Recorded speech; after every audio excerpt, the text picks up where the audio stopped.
Hello learners, welcome to Unacademy. मेरा नाम प्रांजल सिंह है और आज के इस वीडियो में मैं बात करने वाला हूं हमारे देश के सभी एडवोकेट्स के लिए एक बहुत ही बड़े गुड न्यूज की। ये गुड न्यूज क्या है, कैसे काम करती है और उसके साथ ही साथ हमारे इस प्रोफेशन पे क्या असर पड़ेगा, इन सब चीजों को आज के इस वीडियो में समझेंगे। लेकिन मैं ये बात आपको जरूर बता देना चाहता हूं कि ये कोई रैंडम न्यूज नहीं, बल्कि एक ऐसी इंपॉर्टेंट इंफॉर्मेशन है जो डेफिनेटली हमारे इस लीगल प्रोफेशन को एंड स्पेशली हमारे देश के सभी एडवोकेट्स के इस प्रोफेशन को काफी ज्यादा स्ट्रेंथन करेगी। चलिए शुरू करते हैं हमारे इस वीडियो को और समझने की कोशिश करते हैं इस पूरे मामले को। लेकिन इससे पहले कि मैं इस वीडियो को शुरू करूं, जरा 2 सेकंड बात कर लेते हैं हमारे देश के एडवोकेट्स के बारे में। ये बात हम और आप दोनों बहुत अच्छे से जानते हैं कि एक तरफ एडवोकेट्स को जितनी तारीफ और प्रेजेस मिलते हैं, दूसरी तरफ उतनी ही ज्यादा उनको जो है बुराइयां झेलनी पड़ती हैं और उसके साथ ही साथ समाज में ऐसा देखा जाता है कि एडवोकेट तो केवल पैसा लूटते हैं। लेकिन जब आप एक्चुअल में जाते हैं कोर्ट सिस्टम के अंदर और जाके देखते हैं तो ये समझ में आता है कि एडवोकेट्स का जो प्रोफेशन है वो काफी ज्यादा अंडरपेड है। बहुत सारी इनसिक्योरिटीज है और बहुत सारी ऐसी बुनियादी दिक्कतें हैं जिसके बारे में कोई बात भी नहीं करता, लेकिन शायद अब इन दिक्कतों को धीरे धीरे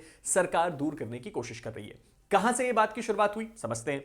सबसे पहले हम जो जिस चीज के बारे में बात कर रहे हैं वो है यूनियन गवर्नमेंट ऑफ इंडिया की तरफ से हमारे देश के लॉ मिनिस्टर, जिनका नाम है अर्जुन राम मेघवाल साहब। उन्होंने 17th national conference, Akhil Bharatiya अधिवक्ता परिषद की जो 17th नेशनल कॉन्फ्रेंस थी, उसके मंच पे खड़े होकर कुछ इंपॉर्टेंट बातें अनाउंस करी, जिसके बारे में आपको पता होना चाहिए। ये उसी की तस्वीर है जो आपको मेरे पीछे दिख रही है। साथ ही साथ अगर आप और करीब से देखना चाहते हैं तो अखिल भारतीय अधिवक्ता परिषद की तरफ से जो 17th नेशनल कॉन्फ्रेंस है उसकी तस्वीरें ये आपको मेरे पीछे दिख रही हैं। अब इस कॉन्फ्रेंस में हुआ क्या और किन बातों पे चर्चा हुई, चलिए समझते हैं। सबसे पहली चीज, कुछ बैकग्राउंड को समझ लेना जरूरी है ताकि हमें समझ में आ जाए कि ये जो चीज करी जा रही है वो सचमुच सही है या गलत है।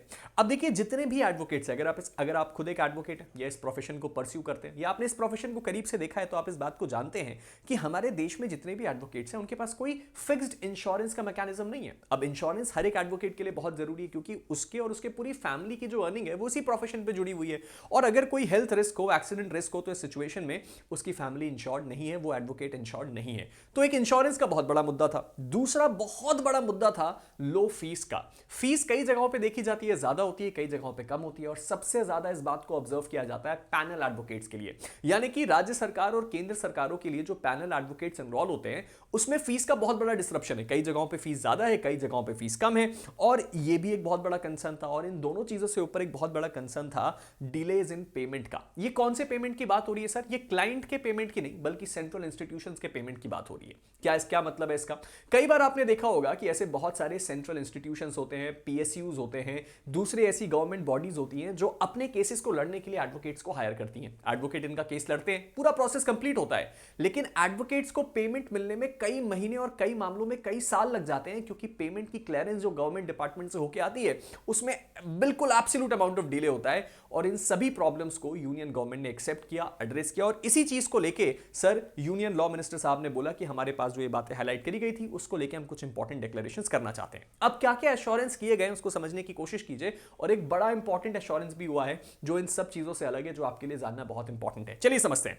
सेंट्रल गवर्नमेंट ने फाइनलाइज किया है इंश्योरेंस स्कीम फॉर एडवोकेट्स, यानी कि अब एडवोकेट्स के लिए इंश्योरेंस स्कीम आएगी या आ रही है, जिसके अंदर उनका मेडिकल इंश्योरेंस, ग्रुप इंश्योरेंस और एक्सीडेंट इंश्योरेंस, यानी कि 3 जो सबसे मेजर कंसर्निंग इश्यूज थे, उन तीनों का अश्योर्ड एश्योरेंस एडवोकेट्स का करवाया जाएगा। साथ ही साथ गवर्नमेंट ने इस बात को भी एक्नॉलेज किया कि जो इनएडिक्वेट फीस है जो कि पैनल एडवोकेट्स को दी जाती है, ये बहुत बड़ी प्रॉब्लम है।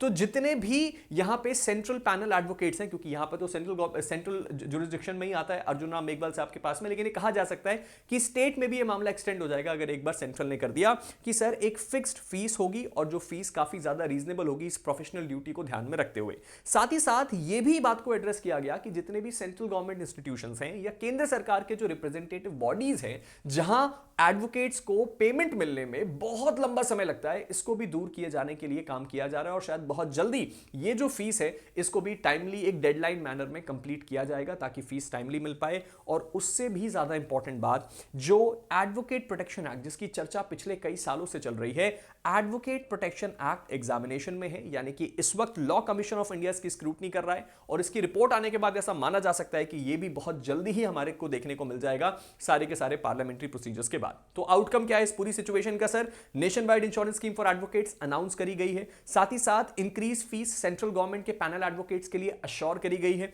साथ ही साथ जो टाइमली पेमेंट है प्रोफेशनल फीस का from the central government institutions, इसको भी अश्योर किया गया है। And most importantly advocate protection act के बारे में चर्चा सामने से अगर अर्जुन राम मेघवाल साहब यानी कि इंडिया के लॉ मिनिस्टर ने करी और इस बात को एक्सेप्ट किया है कि लॉ कमीशन के पास वो कंसिडरेशन में है और उसके बाद उस पर टाइमली एक्शन लिया जाएगा, तो शायद ऐसा कहा जा सकता है कि बहुत जल्द हमें वो भी नए शेप एंड साइज में देखने को मिल जाए। और ये सारी चीजें एक बहुत ही पॉजिटिव स्टेप है हमारे देश के सभी एडवोकेट्स के लिए, बिकॉज हम सभी बात जानते हैं कि यहां पे जितना प्रोफेशनल हेक्टिक ये पूरा प्रोफेशन है उतनी अच्छी सिक्योरिटीज आपको इस प्रोफेशन में नहीं मिलती और इसी कारण बहुत सारे लोग आज भी सोचते हैं कि एडवोकेसी उनका लास्ट ऑप्शन है, कुछ नहीं हुआ तभी एडवोकेसी करेंगे वरना नहीं। लेकिन इन सारी सिचुएशन से अगर आपको जॉब सिक्योरिटी, पेमेंट सिक्योरिटी और बाकी सारी चीजें मिलती हैं तो ये प्रोफेशन और भी बेटर होता है। अब आपके हिसाब से क्या केवल इतने ही जो सेफगार्ड्स हैं वो काफी हैं या इसके अलावा और भी ऐसे बहुत सारे डोमेन है जो कवर होने चाहिए? आपका इस पूरे मामले में क्या मानना है आप नीचे कमेंट सेक्शन में जरूर बताइएगा। लेकिन फिलहाल के लिए हम इस वीडियो को एंड करते हैं। वीडियो को एंड करने से पहले दो इंपॉर्टेंट बातें, अगर अभी तक आपने मेरे टेलीग्राम चैनल प्रांजल सिंह अकेडमी को फॉलो नहीं किया है तो उसको फॉलो कर लीजिए।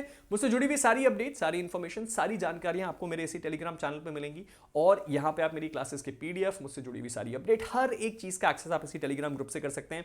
साथ ही साथ अगर आप में से किसी ने भी अभी तक ऊना को ट्राई नहीं किया तो एक ऐसा आर्टिफिशियल इंटेलिजेंस जो बेसिकली डिजाइन किया गया है आपके जैसे लर्नर्स के लिए, जो आपकी प्रिपरेशन को बहुत आसान बना सकता है, तो आप ऊना को जरूर ट्राई करिए।